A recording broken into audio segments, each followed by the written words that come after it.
Fala galera, professor Geraldo Neto na área. Eu sei, você está assustado, tá achando que é um garoto de 15 anos que está aqui, mas não é, sou eu mesmo. Professor Geraldo Neto, fiz a barba, tô com a carinha de neném aqui e vamos continuar o nosso estudo. Ok, meu amigo? Olha só.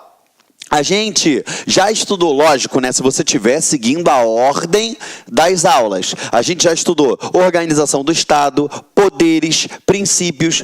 E hoje nós vamos entrar em uma matéria muitíssimo importante que cai em todo concurso público. Todo concurso público vai cobrar isso para você. E que matéria é? Atos administrativos. Perfeito? Vocês vão perceber que essa matéria, esse tópico, ele é um pouco mais extenso do que os demais. E é justamente esse tópico que a gente tem maior influência da doutrina. E aí o que acontece? A gente tem que ir devagarzinho, tópico por tópico, batendo pedaço por pedaço, justamente para quê? Para a gente não dar bola em prova, ok? Eu tenho vários mapas mentais, vários fluxogramas que eu vou explicar aqui no quadro para vocês, que eu vou botar diversas coisas aqui para vocês, mas eu quero que vocês fiquem atentos. Se você tiver a oportunidade de imprimir esse material e acompanhar, sublinhando, riscando, é de suma importância que você faça isso. Por quê? Tem muitos conceitos doutrinários. Eli Lopes Meireles, Maria Silva Zanella de Pietro. A gente sabe que o direito administrativo ele não é codificado. Eu tenho várias legislações esparsas e juntas elas formam o direito administrativo. E elas carecem de uma codificação, até porque seria impossível a gente codificar, né, não? Devido à necessidade de cada estado, cada município, enfim, não teria como traçar um patamar retilíneo para todos. Então, a gente tem uma influência da doutrina muito forte nesse tópico. E aí eu quero que você preste atenção, por quê? Porque você tem que ficar atento a isso. Por quê? Na prova, antes, né, a gente até via sair no edital, eles colocavam, né? Geralmente a gente fez isso em concursos militares. Eles colocam uma doutrina para você se guiar por ela. Quando você faz concursos que tem segunda e terceira fase, né, discursiva e oral, respectivamente, você segue o doutrinador que está na banca. Mas na grande maioria dos concursos, que você só faz uma primeira fase, prova de múltipla escolha, às vezes uma discursiva ou não, eles não mencionam qual doutrinador eles utilizam. E aí a gente tem que ficar atento para o que é majoritário e o que é cobrado em prova, ok? Esse início, ele é um pouco moroso, porque eu tenho que te explicar vários detalhes que lá na frente você não vai mais confundir isso daí, ok? Então como é que a gente faz?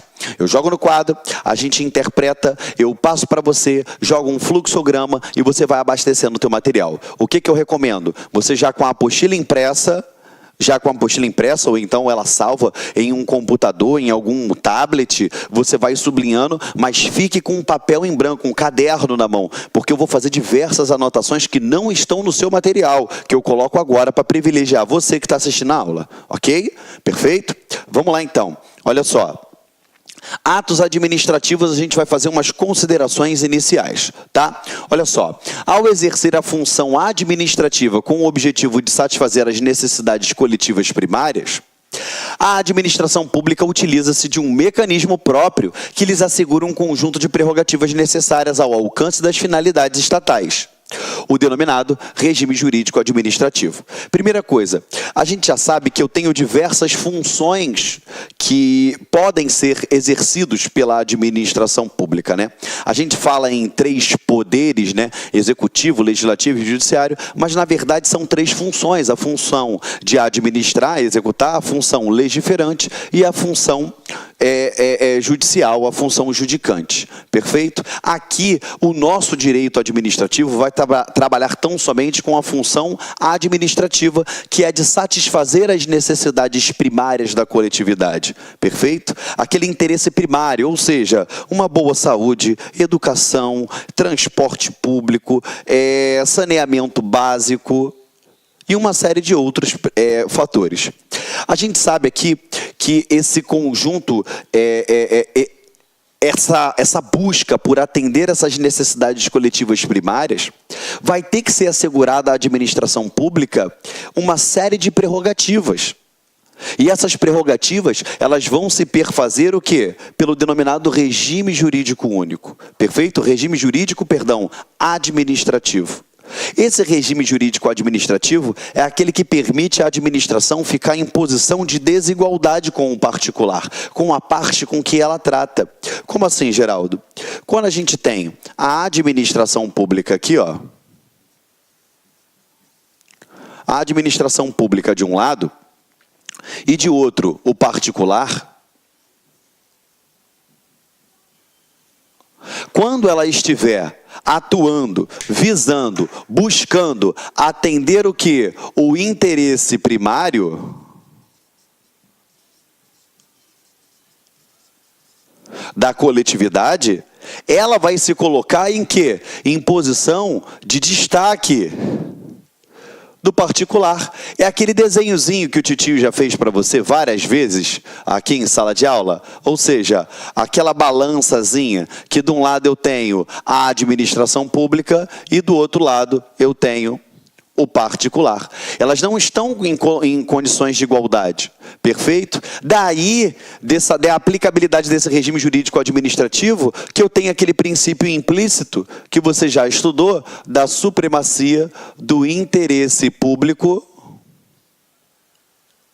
sobre o privado. Perfeito? É justamente por isso. Porque a administração pública, ela vai ter, ela munida dessa conjunção de prerrogativas, ela vai se sobrepor a interesses de particulares. Perfeito? Estamos juntos?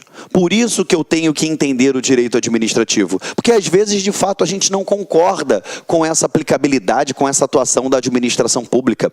Mas uma coisa é eu não gostar, outra coisa é o que acontece de fato. É o que acontece, é o que a legislação permite e é o que a gente tem que aprender para a prova. Ok?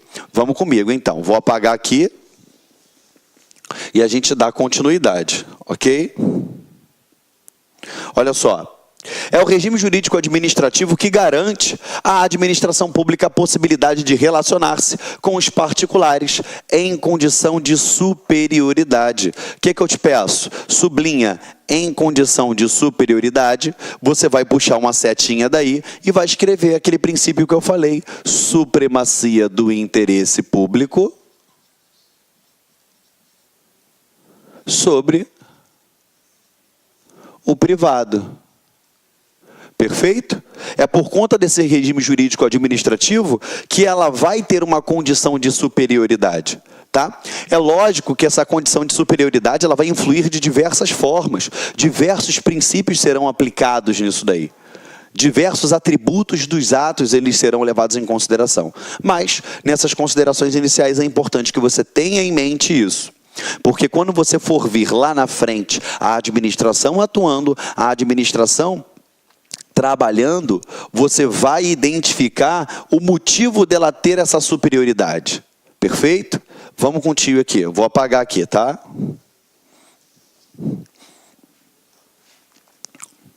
Aqui, ó. Só para não ficar quebrado para você. Particulares, condições de superioridade, podendo impor-lhes decisões administrativas independentemente da concordância ou da aquiescência, pois não são necessárias ao alcance da finalidade estatal. Ou seja, se o Estado tem uma finalidade, óbvio, e essa finalidade estatal aqui, ó, essa finalidade estatal, você já sabe que sempre será o quê? O interesse público. Se a finalidade estatal é o interesse público e a administração pública está buscando atender o interesse público, por conta desse regime jurídico administrativo que a coloca em posição de superioridade, ela independe da concordância, ela não quer saber se o particular ele concorda ou não, da aquiescência dele ou não. Não é necessário para isso, basta que a administração vá lá e atue. Estamos juntos? Com o intuito de materializar funções administrativas, ou seja, para realmente colocar em prática a vontade da lei, a administração irá aditar várias espécies de atos. Então, vou sublinhar tudo não, só para você ficar aqui, ó, entender. Espécies de atos.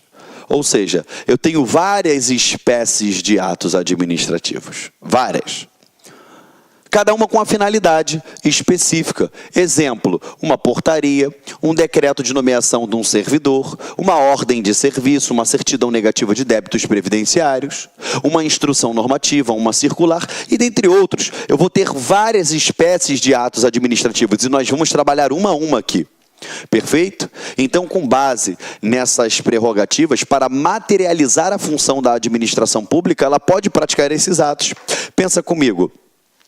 A administração tem aquele arcabouço legislativo que salvaguarda a sua atuação. Quando ela atua, ela pratica um ato. Através de quem? De você, que é um servidor público.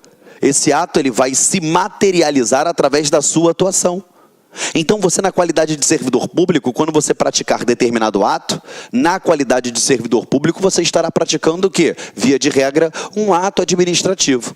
Perfeito? É essa materialização. Tá bom? E eu tenho várias espécies como ela pode se materializar, ok? A que você mais sonha na sua vida é a materialização de um ato administrativo através do quê? Da nomeação, o seu nome saindo no Diário Oficial e você contando para todo mundo que você agora é servidor público. Amém? Isso aí. Vamos lá, então. Continuando com vocês. Apesar de ser regra geral, é válido esclarecer que nem sempre os atos editados pela administração, eles serão regidos pelo direito público, pois dependendo do fim visado, legalmente, alguns atos podem ser praticados sobre o amparo do direito privado. E aí a gente cai para o quadro branco de novo. Então vamos lá, peraí. Tio Geraldo, eu tenho aqui, ó, atos, tá? Esses atos, eles podem ser regidos por direito público. E aí você já sabe que esse carinha aqui vai ser o chamado ato administrativo. Perfeito? E eu posso ter atos, o quê? Que vão ser regidos por normas de direito privado. Perfeito? Que aqui tão somente é um ato praticado pela administração. É um ato da administração.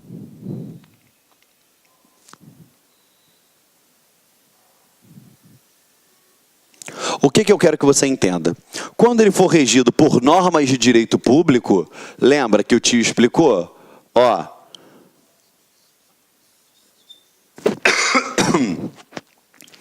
Quando for regido por normas de direito público,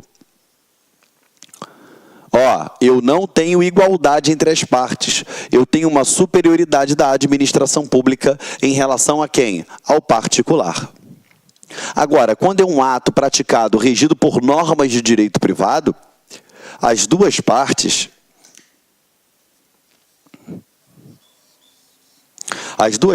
estarão em pé de igualdade.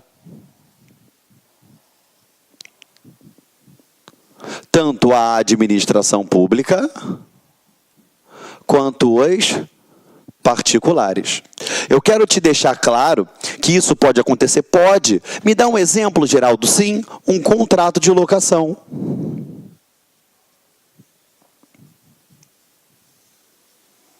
Quando a administração pública decide alugar um determinado imóvel, ela vai ter o quê? Ela vai se colocar em pé de igualdade ao particular. Por isso que alguns doutrinadores falam que, quando eu tiver normas de direito público, eu estarei diante de uma relação verticalizada. Beleza? E quando for normas de direito privado, ele fala em horizontalidade dessa relação. Então, essa relação aqui, ó, regidas por normas de direito público, ela é vertical. Se é vertical, tem o quê? Um em cima, um embaixo. Essa daqui, se é horizontal, se tem horizontalidade, todas estão no mesmo patamar de atuação. Perfeito, galera? Me fiz entendido? Estamos juntos? Tá? Eu sei que essa parte da matéria, ela não é difícil, é só que ela é um conjunto de determinados detalhes que nós temos que lembrar. Por isso que a gente faz o estudo dessa forma. Eu faço a leitura do material com você, reviso o material que está diante dos seus olhos e coloco alguns mapas mentais aqui, alguns fluxogramas, para tentar materializar o seu estudo, para tentar te ajudar a lembrar isso na hora da prova, que é o importante, tá bom? Foi? Beleza? Posso apagar o quadro, sim ou não? Vamos lá. Olha eu perguntando sim ou não, conversando com a câmera. Mas você aí de casa respondeu, isso aí. Tem que responder. Porque não basta só o professor ser maluco. O aluno tem que ser maluco junto com o professor, tá? Vamos lá, continuando aqui. Diante disso, é possível concluir que a administração pública edicta dois tipos de atos jurídicos que eu já expliquei para vocês. Atos que são regidos pelo direito público e, consequentemente, denominados de atos administrativos. Então, falou em atos administrativos, obrigatoriamente são aqueles atos editados pela administração pública, editados pelo poder público, que são regidos por normas de direito público, que é regido pela o quê? Pelo aquele regime jurídico administrativo, perfeito? Aquele que coloca a posição de destaque da administração em face àqueles outros da mesma relação, uma relação de verticalidade. E os atos regidos pelo direito privado, que são aqueles atos onde eu tenho horizontalidade nas relações. Os atos administrativos editados pela administração, eles estão amparados pelo regime jurídico administrativo, até aí tu sabe. Portanto, expressam a sua superioridade em face aos administrados. Agora, por outro lado, os regidos por normas de direito privado, que é isso que a gente está explicando agora, a administração ela apresenta-se em condição isonômica. O que é uma condição isonômica? Você lembra quando eu falei princípios para vocês? Que eu falei que isonomia era a mesma coisa do que igualdade. Ou seja,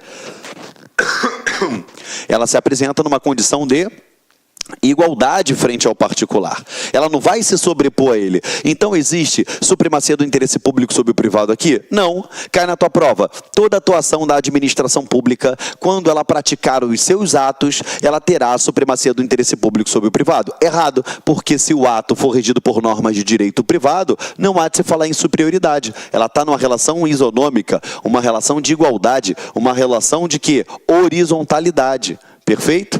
Aí ele diz aqui, ó, como acontece, por exemplo, na assinatura de um contrato de aluguel. Por quê? Se a administração quisesse pegar aquele imóvel para ela, ela desapropriava, ela não alugava. Agora, quando ela decide tão somente locar aquele imóvel, o que ela faz? Uma relação horizontal. Perfeito? Não há de se falar em supremacia do interesse público sobre o privado.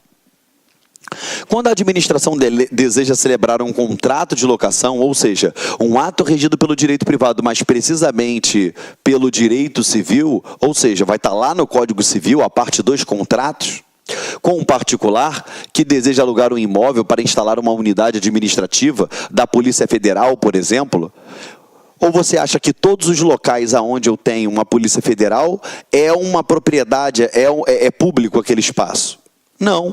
Se você analisar aqui no próprio Rio de Janeiro, aqui na Zona Sul, onde a gente grava, você tem o Shopping Rio Sul. Dentro do Shopping Rio Sul, você tem uma loja lá, eu falo uma loja, né, que é o nome que se dá àqueles espaços dentro do shopping, aonde tem o quê? Uma unidade da Polícia Federal para poder você dar celeridade, para você dar entrada, por exemplo, nos seus passaportes, entendeu? Aquela propriedade é da Polícia Federal? Não, é alugada. Perfeito? É o exemplo que eu trouxe aqui para vocês, tá? Essa relação ela é bilateral e consequência de um acordo de vontades entre as partes. O que eu quero que você entenda? Se é uma relação de supremacia do interesse público sobre o privado, não há de se falar de acordo entre as partes. A administração manda e obedece quem tem juízo. Agora, se é um ato regido por normas de direito privado, é um acordo de vontade, sim. Olha, eu vou trabalhar com a vontade de ambos os lados para poder fechar um acordo. Perfeito? Cuidado, esse contrato aqui, ele não entra naquela esfera dos contratos administrativos que a gente vai ver mais à frente. São coisas distintas, aqui são regidos por normas de direito civil, tá bom? Vamos lá. Ó, no referido contrato, deixa eu pegar aqui o apagador. No referido contrato, As cláusulas não foram definidas, elaboradas exclusivamente pela administração. Existia uma negociação anterior até que se chegasse a um consenso sobre o que seria melhor para as partes e somente depois o contrato foi assinado. Para tudo e vem para cá. O que eu quero que você preste atenção? Quando eu falo em um contrato administrativo... Olá, meus amigos! E aí, gostou da aula do professor? Grande professor, professor top de linha aqui do LAC Concurso. Aliás, aqui no LAC Concurso nós só temos professores top de linha. Quer assistir o final dessa videoaula? Aliás, quer fazer o nosso super curso básico da Polícia Civil de Santa Catarina 2017, convido vocês a acessar laconcurso.com.br. Nós temos esse curso. Só professor top de linha. Esse curso custa apenas 10 parcelas de R$18. É o melhor custo-benefício do mercado. Você pode se matricular sem medo de ser feliz. Tá certo, meus amigos? Então espero vocês aí no LAC Concursos. Um forte abraço, fique com Deus. Tchau, tchau. Clique lá.